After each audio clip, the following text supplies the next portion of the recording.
My name is Matthew Johnson Robertson. I'm the CEO and co-founder of Refraction AI, and we're a company that builds autonomous robots to do last mile delivery. We're trying to build something that is like a bike messenger, but without a person on it. So they're about the size of a person on a bike. They come up to my shoulders.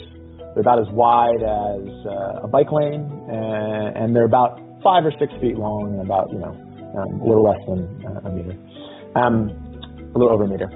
And really what they look like is sort of little pods that are pretty big. They can hold 5 or 6 grocery bags, and they travel, 15, 20 kilometers an hour on the margin of the road.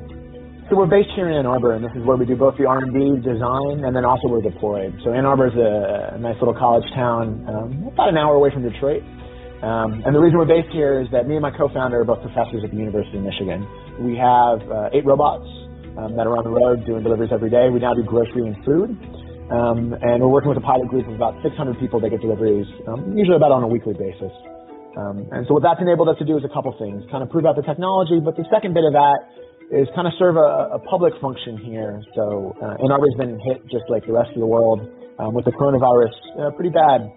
And so one of the first things that we noticed is that there was a massive wait for getting grocery delivery. And if you look at at-risk groups, the elderly, people with underlying conditions, they were really in a tough spot. You could wait weeks to get a grocery delivery slot using the existing system.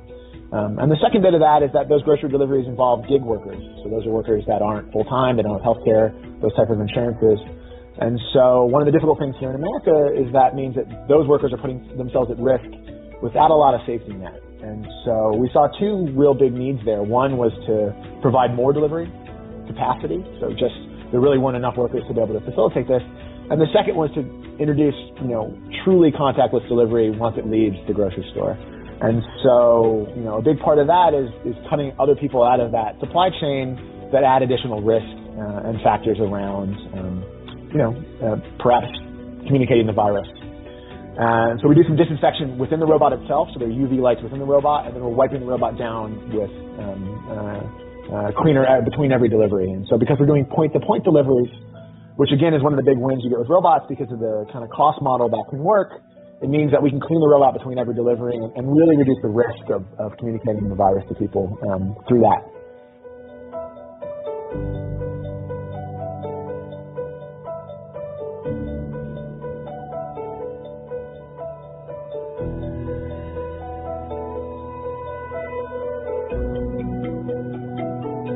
You think about bus drivers, you think about grocery store workers, and then in our sector, you think about delivery workers.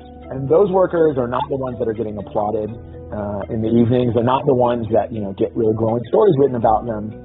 But it is your DoorDash driver, your Uber Eats driver that is putting themselves at risk every day to bring food to you. It's the person that's going and picking an Instacart. Those are people that are putting themselves at risk. And I think what this has done is it's highlighted sort of the lie that we had told ourselves, which is that robots are going to replace what is a great and fair job that exists right now.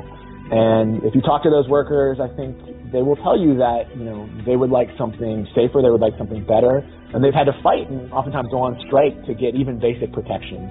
And so when I think about what robots offer, what I'm hoping is that we can use robots to address, in this case, people putting themselves at risk in a scenario which is unnecessary if we can do it with robots.